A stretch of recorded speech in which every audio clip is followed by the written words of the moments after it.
हरि ओम.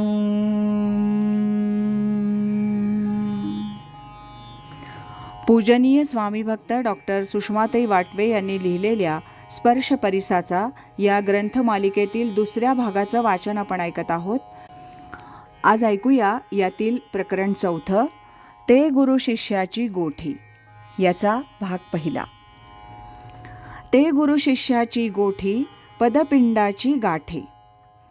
सत्संग हा स्वामी माधवनाथांचा अत्यंत आवडता कार्यक्रम. त्यांच्या भेटीला, दर्शनाला आलेली व्यक्ती परिचित अथवा अपरिचित कोणीही असो, स्वामी प्रथम त्यांची विचारपूस करत आणि मग म्हणत, बोला, काय प्रश्न आहे. वातावरण एकदम मोकळं होऊन जाईल.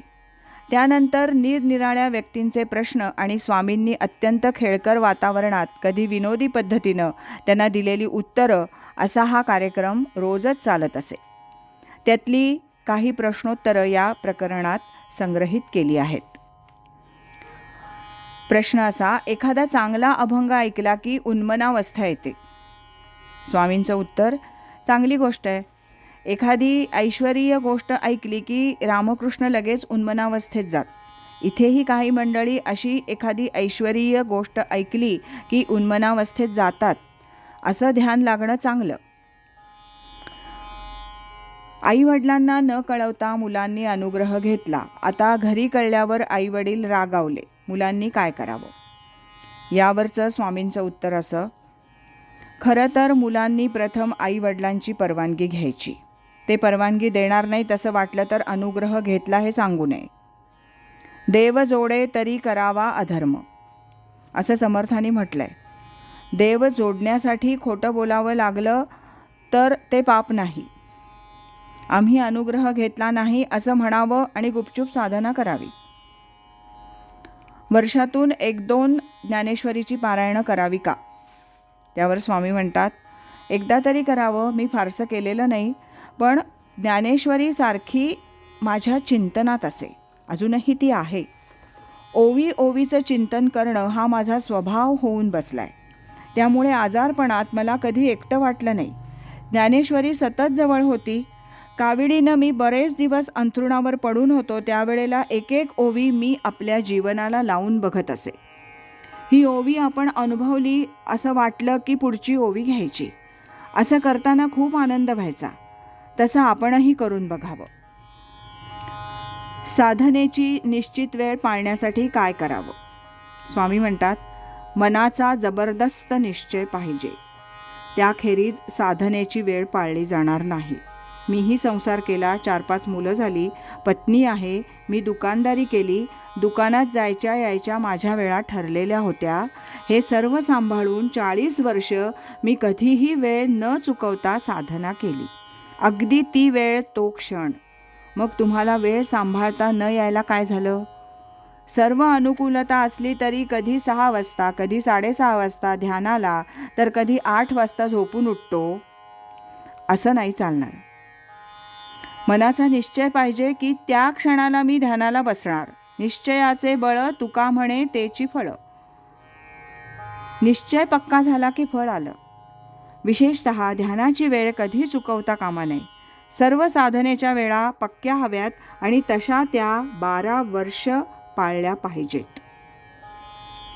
वडील माणसांचे संस्कार मुलांनी घ्यावेत असं तुम्ही सांगता. आमचे संस्कार तेवढे चांगले नाहीत, मग आमच्या मुलांचं काय? स्वामी म्हणतात, का बरं? चांगले आहेत की तुमचे संस्कार. तू नर्तन करतेस म्हणून म्हणतेस ना. नर्तन वाईट संस्कारात येत नाही. आपल्याकडे अनेक देवदेवता, गणपती, शंकर नर्तन करत असतात. वेडंवाकडं नर्तन हे वाईट. तू काळजी करू नको. तुझ्या मनात हे विचार येतात ना, मग सगळं ठीक होईल. कर्तव्य आणि परमार्थ यांची सांगड घालताना मनाचा गोंधळ उडतो. या दोन्हीमध्ये प्राधान्य कशाला द्यावं? स्वामी म्हणतात, कर्तव्य आणि परमार्थ हे दोन्ही सारखेच असून ते एकदम एकाच वेळी करायचे आहेत. ज्याला आपलं कर्तव्य कसं करायचं हे समजत नसेल, तो परमार्थ काय करणार? पण कर्तव्य या शब्दाबाबत गोंधळ होऊ शकतो. पती व्यसनी असेल तर पत्नीचं कर्तव्य काय, हा वैयक्तिक प्रश्न आहे. पण परमार्थी मनुष्य हा कर्तव्यदक्ष पाहिजे. गृहस्थाश्रम, संन्यासाश्रम, जो आश्रम स्वीकारला असेल त्यातली कर्तव्य तो उत्तम तऱ्हेनं पार पाडेल आणि मग मी परमार्थी या बोधावर राहील. तो कुणाचं मन दुखावणार नाही. कर्तव्य चुकवून बाहेर परमार्थ करत फिरणार नाही. तेव्हा कर्तव्य आणि परमार्थ या दोन्ही गोष्टी निराळ्या नसून एकच आहेत. मुलांबद्दलची ओढ परमार्थाच्या आड येते का? स्वामी म्हणतात मुळीच नाही. मुलांबद्दल ओढ वाटते यात वाईट काय? ही मुलं परमेश्वर स्वरूप आहेत असं समजावं. त्यांची सेवा ही परमेश्वराची सेवा समजून करायची. त्यांची सेवा केली की आपलं काम संपलं असा भाव ठेवला तर आनंद होईल. एकदा मुलं मोठी झाली की ती आपलं ऐकत नाहीत, सारखा TV पाहतात, पैसे जास्त खर्च करतात असं म्हणून दुःख करू नये. आपलं काम झालं की ओम तत्सत ब्रह्मार्पणमस्तु म्हणावं. या पद्धतीनं वागलं पाहिजे. आपल्याला शास्त्र माहिती नसलं तरी वडील मंडळी, संत सज्जन यांचं अनुसरण केलं असता ते जिथं पोचले तिथं आपण पोहोचू हे खरं आहे का? स्वामी म्हणतात असं सांगता येत नाही.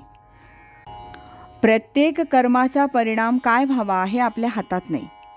मोठ्या मंडळींचा आदर्श डोळ्यासमोर ठेवून आपण कर्म केलं तरी आपल्याला अपेक्षित परिणाम होतीलच असं नाही.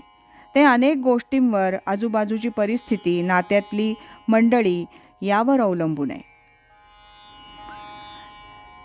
सर्वांचं पोहोचण्याचं ठिकाण एकच आहे, परमेश्वर.